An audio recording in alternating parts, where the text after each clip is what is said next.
My fiancée secretly paid for her dream wedding using my deceased mom's jewelry, so I turned her big day into a wake-up call she'll never forget. Original post, I, 32 male, discovered something 3 weeks ago that made me question everything about the woman I was supposed to marry in 2 months. Still processing it to Baha. My mom passed away 4 years ago after a long battle with cancer. She left me her jewelry collection. Nothing crazy valuable, but pieces she'd collected over 40 years. Some vintage stuff from her mom, anniversary gifts from dad, pieces marking big life moments. Total value maybe 15 to 20K, but the sentimental value? Priceless. I kept everything in a safety deposit box at the bank. Only visited it maybe twice a year, usually on her birthday and the anniversary of her passing. Just to hold the pieces. Remember her. 3 weeks ago, got a call from my cousin Marlene. She owns an estate jewelry shop downtown. Marlene. Hey Jerome, weird question. Did you sell your mom's emerald set? What? No. Why? A woman just came in trying to sell more pieces. I recognized your mom's butterfly brooch from that photo you showed me. The emerald set too. Said her grandmother left them to her. My blood went cold. Only 2 people knew where I kept the key to that deposit box, me and Valentina, 29F, my fiancée of 3 years. Me, did you buy them? Hell no. Told her I needed to verify provenance first. She got spooked and left. But Jerome, she's been here before.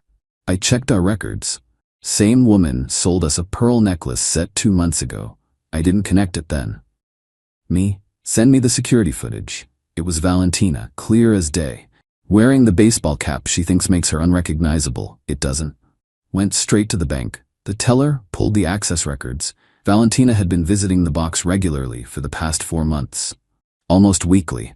Opened the box with shaking hands. More than half was gone. Mom's wedding set. The anniversary bracelet Dad gave her for their 25th. The Art Deco pieces from my grandmother. The butterfly brooch Marlene mentioned. Gone. But here's the kicker. Valentina had carefully left the less valuable pieces. The costume jewelry. The sterling silver. Made it look like nothing was missing unless you really paid attention. Drove home in a daze. Valentina was at her final wedding dress fitting. Gave me time to think, to process, to investigate. Logged into our shared wedding planning folder. Yeah, I know, modern groom and all that. Started really looking at the receipts, the vendors, the amounts. Our wedding budget was $25. I was paying $15. Her parents promised $10K. Reasonable, right? Except the actual costs, almost $45. Designer dress, $8K. Luxury venue upgrade, $12K extra. Premium flowers, $5 over budget. High-end photographer, $7 instead of the $3 we'd discussed. Every single upgrade, every small addition, every we only get married once expense, paid in cash. Deposits made on days Valentina visited the safety deposit box. She'd been funding her dream wedding with my dead mother's jewelry. Update 1, confronted Valentina when she got home from the fitting. Had all the evidence laid out on the dining table. Bank records, security footage, wedding receipts. She walked in glowing, chattering about the dress. Valentina, babe, the alterations are perfect. I can't wait for you to see. Saw the papers, stopped mid-sentence. Anything you want to tell me? What's all this? You know what it is. She tried denial first. I don't understand. Why are you going through wedding stuff without me? Me, cut the act. I have you on camera at Marlene's shop. Bank records showing you accessing mom's jewelry. Receipts showing cash payments matching the days you visited. Her face cycled through emotions, confusion, fear, then incredibly, indignation. Valentina, you spied on me? You stole from me, from my dead mother. It's not stealing, we're getting married, what's yours is mine. We're not married yet, and that was my mother's legacy. Then came the justifications. That jewelry was just sitting there, doing nothing. Your mom would want me to be happy. Me happy? You think she'd want her jewelry sold for flower upgrades? It's not just flowers, it's our wedding, our special day. Funded by theft. She switched tactics, tears. I didn't think you'd understand. You always say no to the nice things. I wanted one perfect day, just one. So you stole from my mother's memory. Stop being so dramatic. They're just things. She's gone, Jerome. She doesn't need them. That's when I knew we were done. Not just the anger about the theft, but the casual dismissal of what those pieces meant. Me, pack your things. You're leaving tonight. You can't kick me out, I live here. You're not on the lease.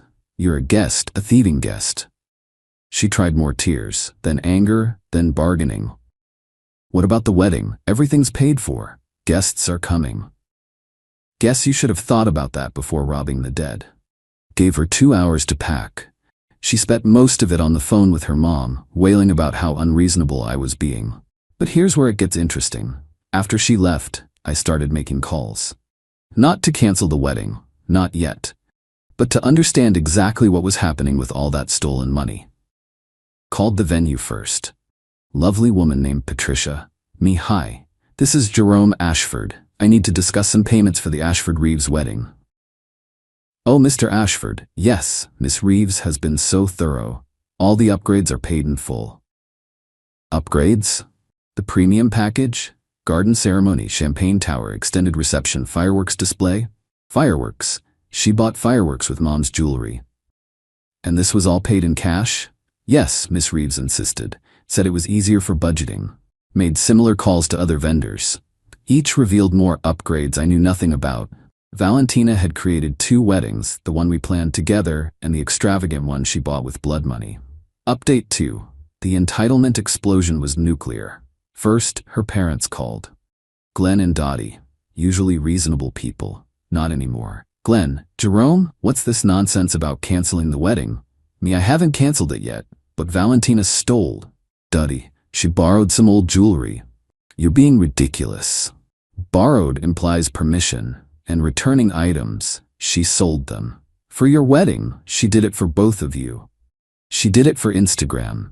They hung up on me. Then came the flying monkeys. Her sister Natasha showed up at my apartment. You need to fix this. Val's a mess. Val's a thief. She was trying to give you both a dream wedding. You're too cheap to appreciate it. With my money, from my dead mother. God, get over it. Your mom's been gone for years. Val's here now. She should matter more. Me, get out. But Valentina wasn't done. She hired a lawyer, sent a demand letter requiring me to honor the wedding contract since both parties benefited, pay her $10 for emotional distress, give her the engagement ring as a completed gift, provide half the wedding gifts we'd already received. The audacity was breathtaking. She steals from me, then demands I pay her? That's when I decided on my response. First, filed a police report. Theft over $10 a felony in our state. Detectives seemed very interested when I showed the evidence. Second, called my lawyer. Drafted a letter to wedding vendors explaining the situation. The money used was stolen property. Any contracts signed were fraudulent. Third, started my own investigation. Pulled 3 years of bank statements. Valentina had access to my apartment, knew where I kept things. What else was missing? Found it. Small withdrawals from my emergency fund. $200 here, $300 there. Always just under the amount I'd notice. Another $4 gone over 2 years. She'd been playing the long game. But the real revenge started with the wedding itself. See, I hadn't canceled it. The date was still set. Vendors still expecting the event. So I made some changes. Called Patricia at the venue. Me, I need to modify the Ashford Reeves wedding. Of course. What changes? Me, it's now the Eleanor Ashford Memorial Celebration. We'll be honoring my late mother. Oh, that's unusual. All the decorations, flowers, everything stays the same. But instead of a wedding, it's a remembrance ceremony. Can you handle that? I suppose. The contracts don't specify the type of event. Perfect. Valentina wanted to use my mother's jewelry for a party? Let's make it a party for my mother. Contacted all the vendors. The florist would create arrangements featuring Mom's favorite flowers. The caterer would serve her signature recipes, still had them written in her handwriting. The DJ would play music from her era. Then sent an email to all 150 guests. Dear friends and family, due to circumstances involving the theft and sale of Eleanor Ashford's jewelry collection to fund wedding expenses without permission, the Ashford Reeves wedding is canceled. In its place, you're invited to a celebration of Eleanor's life, funded by the items taken from her estate. Please join us in honoring her memory. Black attire requested. The responses were immediate. My side of the family was shocked but supportive. Valentina's side lost their minds. Text from Valentina. What did you do? Are you insane? Me, you wanted a party paid for by my mom. Now you've got one. Final update. The memorial was yesterday. It was perfect. About 100 people came. My family, mom's friends, some of Valentina's family who were too curious to stay away. The venue was beautiful. All those premium upgrades Valentina bought created a stunning tribute to mom. The fireworks she ordered spelled out Eleanor in the sky. Not planned, just beautiful karma. But let me back up to what happened before. Valentina went full extinction burst.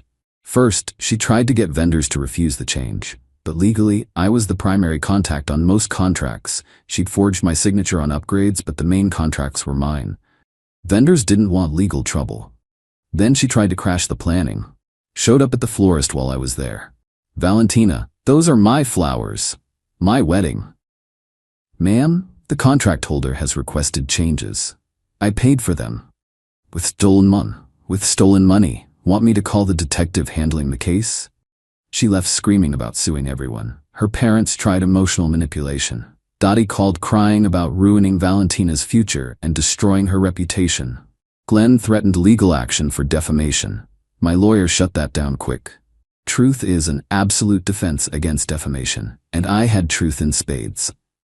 The criminal case moved forward. DA offered Valentina a plea deal, full restitution plus probation. She refused, convinced she'd win at trial. Her lawyer must hate her. But the memorial itself was beautiful. My aunt gave a speech about mom's strength during her illness. Marlene displayed photos of mom wearing the stolen jewelry at family events. The premium photographer Valentina hired captured it all. The best part? Valentina's cousin Bethany attended, pulled me aside during cocktails. Bethany. You should know, this isn't Val's first time. She did something similar with her ex's grandmother's coin collection. His family never pressed charges. A pattern. She targets sentimental items from deceased relatives, sells them for cash, claims innocence. I recorded Bethany's statement for my lawyer. Today, got word that 3 of mom's pieces were recovered from local pawn shops. The butterfly brooch was sold to a collector in the next state. Might get that back too. The rest is probably gone forever. Valentina's trial is in 2 months. Her lawyer reached out about a new plea deal. She's scared now. Good. I'm out about 30 cows between stolen jewelry and wedding deposits. But I gained something valuable. Clarity. The woman I loved never existed. In her place was an entitled vulture who saw my mother's death as a financial opportunity. The apartment's quiet now. Peaceful. Started therapy to process everything. Keeping mom's remaining jewelry in a bank box only I can access. Valentina's last text before I blocked her. You ruined my life over some old jewelry. No, Val. You ruined your life the moment you decided my grief was worth less than your Instagram wedding.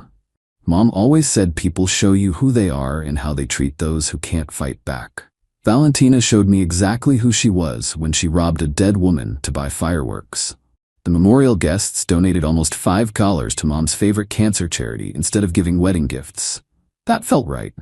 Mom would have loved that. Sometimes justice isn't about revenge, it's about truth.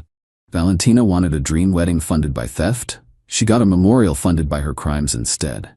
And 150 people now know exactly what kind of person she is. That's worth more than any jewelry.